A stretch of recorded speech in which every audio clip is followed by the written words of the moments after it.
As I write this, we are waiting to see if the tax reform bill will pass the Senate and be signed into law.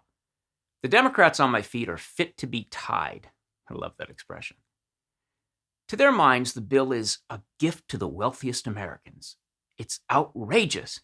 To hear them talk about it, you'd think that old man Scrooge will wake up Christmas morning with a pile of money under his tree, while Tiny Tim will be forced to relinquish half of his bowl of figgy pudding to the tax man.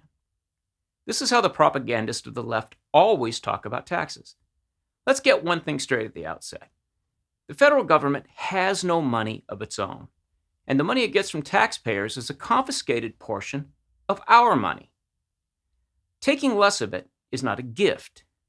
If you come to my house and take a dozen eggs from my fridge and then hand one of them back to me, you are not giving me an egg. You are taking 11 eggs. Let's use eggs for a very basic analogy. Say that you're making 200,000 eggs a year, and I'm only making 20,000. At 30% egg tax, you're paying 60,000 eggs to the federal government every year, while I'm paying roughly nothing.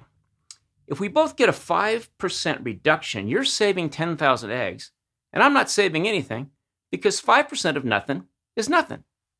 The Democrats would call this a gift to you of 10,000 eggs. They wouldn't mention that you're still on the hook for 50,000 and that all the eggs are your eggs. Remember when Obama made his famous "you didn't build that" gaffe? The right portrayed him as saying that business owners did not build their businesses. That's not quite what he was trying to say. He was plagiarizing statements by Elizabeth Warren, and he mangled a couple of sentences. What he meant to say was that the rich did not build the roads and infrastructure, did not pay for the police and schools. So he didn't say what the pundits said he said, but what he did say was just as ludicrous. I don't know a soul in the top 1% or the top 5%, but I do know some people who are in the top 10%, and I know that their group pays 70% of the total tax burden. I belong to the bottom 50%. You know what we pay? All of us put together, roughly 77 million of us? Well, we pay 3% of the tax burden. What if I wanted to drive Interstate 10 from LA to the Atlantic, all 2,500 miles? Suppose that I was only entitled to drive the percentage of that road that the bottom 50% paid for.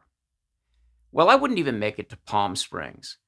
If I was only allowed to use 3% of I-10, I'd have to settle for a wild weekend in Beaumont. Yes, Beaumont. Apologies to my friends in Beaumont. The same is true of all other services rendered by our federal taxes. How do you feel about a trip to 3% of Yellowstone? How about trusting 3% of the military to protect us? You get the point. The rich are not using services paid for by the poor. The poor are using services paid for by the rich. Now, I have some doubts about a tax overhaul being job one at this particular moment. But let's not kid ourselves about who is paying for everything and who is riding for free.